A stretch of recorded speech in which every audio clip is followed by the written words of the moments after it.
we've got another spot we've been watching all throughout the morning. We want to show you a closer look at it right now. 23rd Street, just off of 435. Grant is out of Storm Tracker to show us. We saw so many cars trapped here, Grant. What's it look like now? Yeah, this is the first time I've gotten out and seen this. We just got here maybe 2 minutes ago. Right now I see a white Jeep Renegade and what looks like a black Ram pickup truck. Both of them are stuck way out there in the water. Look at how much water there is and how deep those firefighters out there by that black truck are standing in the water. There is a lot out here. I just got done talking to someone on the side of the road here who their car got waterlogged, got water inside the intake, and it's broken down on the side of the road. And I think that's the situation for several of these cars out here. There's plenty of people stopped. There's plenty more people trying to come through, getting turned around. There's a tow truck out here. But yeah, we're watching the water rescue crews walking around those cars out there. It looks like they're just checking in. They're just looking in. They're opening that door on the black pickup truck right now, looking inside. And there is another person looking into that white Jeep as well.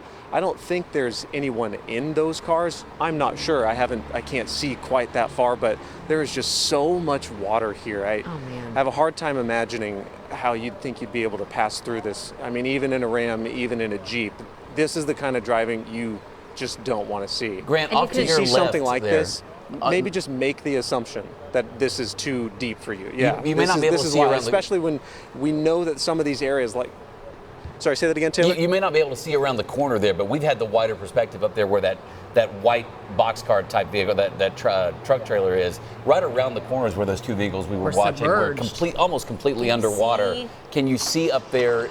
Yeah, up that direction. Just to the left, is that a red car? Yeah, that's exactly right. That red car to there.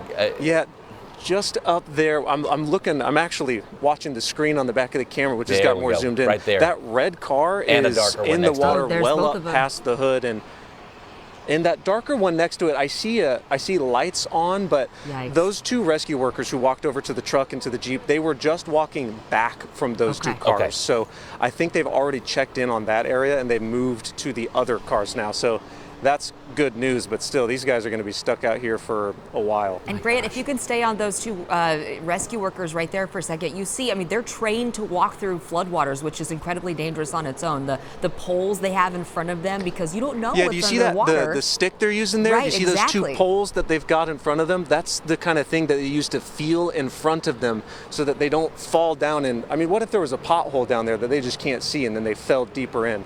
They're using those to feel along their way and move their way toward us through that water. But there's just so much, and there's so much debris in the water as well, and mud that's been carried in here too. So that's another one of those reasons why we don't want people getting out of their cars and doing what these people are doing. They're trained. They've got the waders, they have the sticks, they know what they're looking for and feeling for. But honestly, guys, there's a good chance you won't know what you're looking for and feeling for. So it's best to, if you're in a situation like this, avoid it. Don't get out of your car if you're stuck on the side of the road.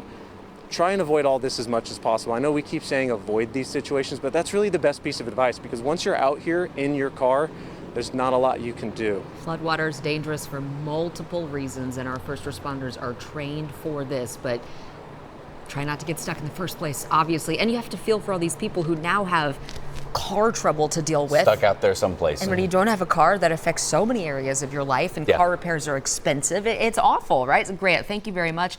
He's obviously going to stay there and keep an eye on what's going on there.